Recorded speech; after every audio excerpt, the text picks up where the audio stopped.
அடுத்த வாரம் பெருநாள் வரப்போகுது. இஸ்லாமிய நண்பர்களுக்கு ஒரு பயனுள்ள பதிவு இன்னைக்கு நம்ம பார்க்க போகிறோம்.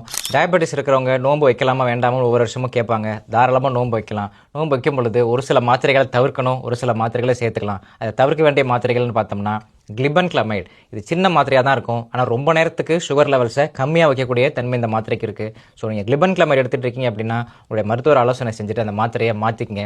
அதே மாதிரி கிளிமிப்ரைட், கிளிப்பிசைட் அதை அவாய்ட் பண்ணிக்கலாம்.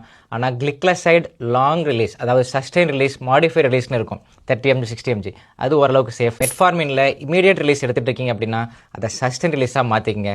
வில்டாக்லிப்டின், லினாக்லிப்டின், சிட்டாக்லிப்டின் நோ ப்ராப்ளம், தாராளமாக நீங்கள் எடுக்கிறப்படி எடுத்துக்கலாம்.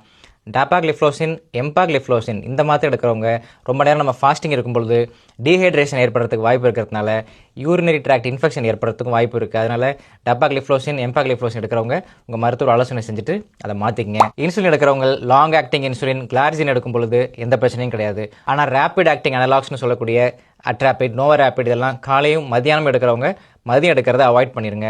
நைட் மட்டும் எடுத்துங்க. பிபி மாத்திரை காலையில் போடுறவங்க உங்கள் மருத்துவர் ஆலோசனை செஞ்சுட்டு அது இரவு நேரத்துக்கு மாற்றிங்க. கொலஸ்ட்ரால் மாத்திரை இரவு தான் எப்போதும் போடுவோம், ஸோ அது நோ ப்ராப்ளம். இஃப்தார் நோன்பு திறக்கும் பொழுது என்னென்ன சாப்பிடலாம் அப்படின்னு நிறைய பேர் கேட்டிருந்தாங்க. பேரிச்சம்பழத்துலேருந்து ஆரம்பிங்க. பாட்டிலில் வைக்கக்கூடிய ஜில்லுன்னு கூல்ட்ரிங்க்ஸ், ரஸ்னா இதெல்லாம் தயவு செஞ்சு குடிக்காதீங்க, அது நல்லதே கிடையாது. ஏன்னா 14 மணி நேரம் ஃபாஸ்டிங்கில் இருக்கும் பொழுது ஜில்லுன்னு இந்த ultra processed cool drinks, sugar content அதிகமாக இருக்கிற கூல்ட்ரிங்க்ஸ்லாம் குடித்தோம்னா சடனாக இன்சுலின் ஸ்பைக் ஆகி உடனே கிராஷ் ஆகிடும், அது நல்லது கிடையாது. பேரிச்சம்பழம், சூப், போன் பிராத் இதை குடிக்கலாம். நோன்பு கஞ்சி தாராளமாக குடிக்கலாம். அதுக்கப்புறம் ஈஸா தொழுகைக்கு அப்புறம் சாப்பிடும் பொழுது எப்போதும் போல் நார்மலாக சாப்பாடு, ரொட்டி இந்த மாதிரி மாவுச்சத்துள்ள உணவுகள் சாப்பிட்டுக்கலாம்.